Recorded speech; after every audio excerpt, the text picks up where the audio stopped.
Bonjour, est-ce que tu pourrais te présenter au public japonais, s'il te plaît? Oui, je vais essayer. Bonjour, donc je m'appelle Étienne Davodo, j'ai 47 ans et je suis auteur de bande dessinée depuis une vingtaine d'années en France. Je pratique deux styles de bande dessinée. Je fais des récits de fiction traditionnels et puis je fais aussi une bande dessinée qui se développe un peu en France actuellement, qui est une bande dessinée de reportage et une bande dessinée documentaire. Voilà. Ce sont les deux genres de bande dessinée que je pratique principalement. D'accord. Donc, sur ce festival d'Angoulême 2012, une de tes œuvres est nominée et dans la sélection officielle, c'est Les Ignorants qu'on a là. Oui, c'est ça. Voilà. Est-ce que tu peux nous faire le pitch de cette histoire? Oui, Les Ignorants, donc c'est une bande dessinée qui relève du documentaire autobiographique. Donc c'est une histoire vraie que je raconte et c'est l'histoire qui a consisté pour moi à rencontrer un vigneron. Moi je vis dans l'ouest de la France, au bord de la Loire, près des châteaux de la Loire, et il y a du vin, il y a beaucoup de gens qui font du vin, donc il y a donc des vignes, et ce vigneron-là est un type que je trouve très intéressant, qui est très précis dans son travail, très pointu. Et Le personnage qu'on voit là. c'est le personnage qu'on voit là, c'est Richard Leroy, il s'appelle Richard Leroy. Et c'est un gars qui connaît très très bien le monde du vin, mais qui ne connaît pas du tout le monde de la bande dessinée. Et moi, ma situation, c'est un peu l'inverse, c'est-à-dire que je connais bien la bande dessinée, mais je ne connais pas tellement le monde du vin. Donc je lui ai proposé de travailler dans ses vignes, je lui ai proposé qu'il me fasse découvrir les vins qu'il goûte, qu'il aime, ce qui se passe dans sa cave. Et puis en contrepartie, je lui ai proposé moi de lui faire lire des bandes dessinées françaises, américaines, japonaises, des bandes dessinées que moi j'aime. Et donc l'histoire de ce livre, Les Ignorants, c'est l'histoire de deux types comme ça qui, ne connaissant pas un milieu, vont le découvrir en faisant découvrir son propre milieu à l'autre. Voilà. C'est une longue promenade à travers la bande dessinée, le monde du vin en France, sur à peu près une année et demie. Du côté, donc il y a deux aspects, le dessin et le vin. Sur l'aspect vin, quelles étaient tes motivations pour aborder cette thématique? Est-ce que tu avais un attrait pour le vin à la base? Est-ce que c'est vraiment une rencontre occasionnelle qui a déclenché cette thématique? Non, il y avait déjà le fait que j'aimais bien boire certains vins, mais je ne connaissais pas très bien le vin. J'aimais en boire comme ça, de façon détendue, tranquille. Mais le fait d'avoir rencontré Richard Leroy, et puis de l'avoir écouté parler du monde du vin en général, de son vin à lui en particulier, de pourquoi il fait du vin, comment il le fait, pour qui il le fait, j'ai trouvé ça vachement intéressant. Et le fait de l'entendre parler du monde, de l'univers du vin en général, enfin, quand je l'entendais parler de l'univers du vin en général, je me disais que si je remplaçais le mot vin par le mot bande dessinée, je pourrais presque parler comme lui du monde de la bande dessinée, comme moi je connais.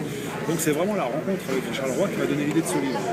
D'abord, et c'est surtout le fait que lui ne connaisse pas la bande dessinée qui m'a donné l'idée du titre qui est Récit d'une initiation croisée. Voilà. C'est comme ça que le livre s'est imposé à moi en quelque sorte. D'accord. Et pour la partie du dessin, on voit dans cette histoire apparaître beaucoup de personnages réels, d'auteurs très connus, même au Japon, Ouais. comme Jean-Pierre Gibrat ou Lewis Trondheim. Tout ça, comment ça s'est passé au quotidien? Est-ce que c'était l'occasion, ce livre était l'occasion aussi de parler de tes collègues? C'était pour moi l'occasion de parler d'un art que j'adore et que je pratique, qui est la bande dessinée, évidemment. Mais tous les gens qui figurent dans le livre sont des gens qui existent. Des vignerons, des auteurs de bande dessinée, des éditeurs, des gens qui fabriquent des barriques, des imprimeurs, etc. Mais j'avais mis au point une sorte de petite règle du jeu.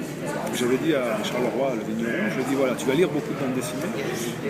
Celles qui te plaisent vraiment, qui te touchent vraiment, on peut aller voir leurs auteurs. On peut aller discuter avec eux. Voilà. Et on fera la même chose pour les vignerons. C'est-à-dire que ceux dont les vins nous sembleront vraiment intéressants, on ira les voir, s'ils veulent bien nous recevoir. Donc on s'est beaucoup promené en France pour aller dans les ateliers des auteurs, pour aller dans l'atelier de Jean-Pierre Gibrat par exemple, qui nous a reçus pendant toute une journée. On a déjeuné avec lui, on a discuté, on s'est bien marré, c'était une super journée. Et on a fait la même chose chez des vignerons qui sont eux aussi des gens très connus dans le monde du vin, comme Jean-François Ganva dans le Jura, qui est un vigneron que je crois exporte au Japon d'ailleurs. Et donc voilà, le récit, la structure du livre, c'est le récit de ces promenades successives à travers ces rencontres. En fait. Voilà, c'est un livre où on rencontre pas mal de monde. D'accord. Est-ce que tu pourrais nous parler de tes influences en termes de bande dessinée, à savoir quels sont les auteurs qui t'ont touché, qui t'ont marqué dans ta carrière, qui t'ont donné envie de faire de la bande dessinée? Oui, alors ça ne va pas être très original, c'est-à-dire que comme beaucoup de gens de ma génération, j'ai été très influencé par l'école franco-belge quand j'étais enfant. Donc je lisais beaucoup Franquin, Hergé, Maurice, tous ces gens qui sont des gens très très connus en Europe et ailleurs. Ensuite, moi je me suis intéressé aux gens qui avaient des propos et des récits très particuliers, très personnels, quitte à ce que ce soit parfois avec des défauts. J'aime bien les gens qui essaient de trouver leur chemin à eux.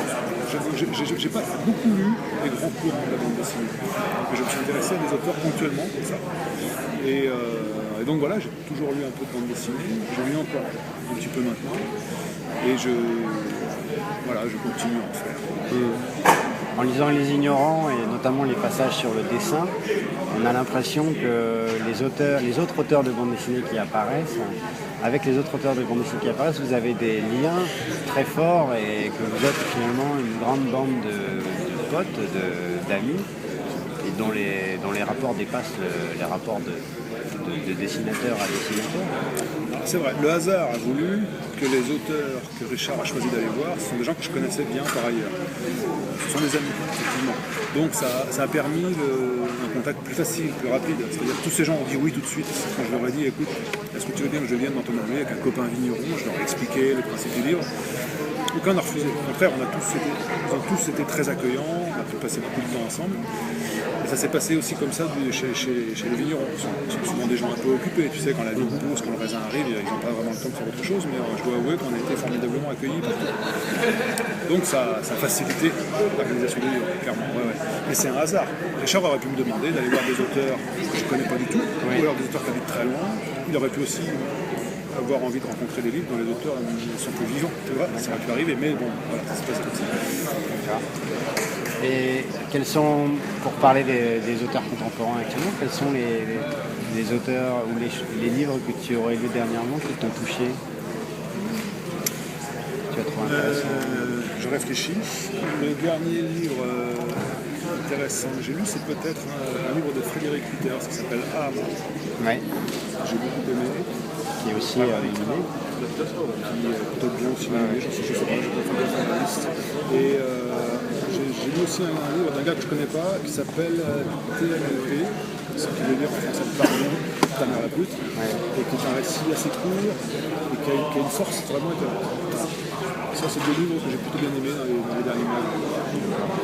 Deux petites questions sur le Japon maintenant. Est-ce que d'une part tu lis du manga japonais? Si oui, quels sont les auteurs que tu suis? Comme beaucoup de Français et d'Européens, je lis le livre de Eijiro Taniguchi, que j'apprécie toujours. J'ai lu aussi, par curiosité, un manga qui s'appelle Les Gouttes de Dieu, qui je crois est un grand succès au Japon, qui parle du monde vivant. J'ai lu en tout cas les premiers tomes de ce manga. J'ai lu un livre dont le nom m'échappe, Tetsuge. Un truc qui avait été publié par Echo Comics. Ah oui, d'accord. C'est pas L'homme sans qualité parce que c'est de Mouzil, mais enfin c'est un titre comme ça. Je suis désolé, enfin, voilà, j'en lis peu. Je dois avouer que je lis peu de manga.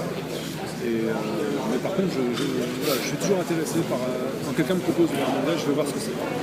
En 2004, tu es allé au Japon pendant 2 semaines. Mais tu pourrais nous raconter dans quel contexte tu y es allé? Oui, j'ai eu la chance d'aller à Sapporo pour la réalisation d'un livre collectif publié par les éditions Casterman en France et publié au Japon aussi. Ça s'appelle Japon. Un livre qui s'appelle Japon. Et ça, c'était une expérience formidable. Il s'agissait pour Frédéric Boilet qui va organiser ce livre, je vais proposer à quelques auteurs français de passer 15 jours seuls dans une ville du Japon dans laquelle on était livrés à nous-mêmes en quelque sorte et de raconter ce qui nous arrivait. Donc voilà, moi je me suis retrouvé à Sapporo, j'ai passé 2 semaines à Sapporo, dans l'île d'Hokkaido en général, je suis monté jusqu'à Wakkanai tout au nord du Japon. Et voilà, j'ai fait un récit de quelques pages qui raconte de façon fictionnelle ce que j'ai retenu de ce formidable voyage qui m'a vraiment marqué. J'ai vraiment adoré absolument aller au Japon et j'étais absolument fasciné par la nourriture japonaise. Voilà, j'ai adoré ça. D'accord. Bon, très merci beaucoup pour ton temps et pour toutes ces informations et toutes ces réponses. Merci à vous. J'espère te revoir très bientôt et notamment publier au Japon. Ce serait pour moi un grand plaisir et un grand honneur, effectivement. Merci beaucoup. Merci.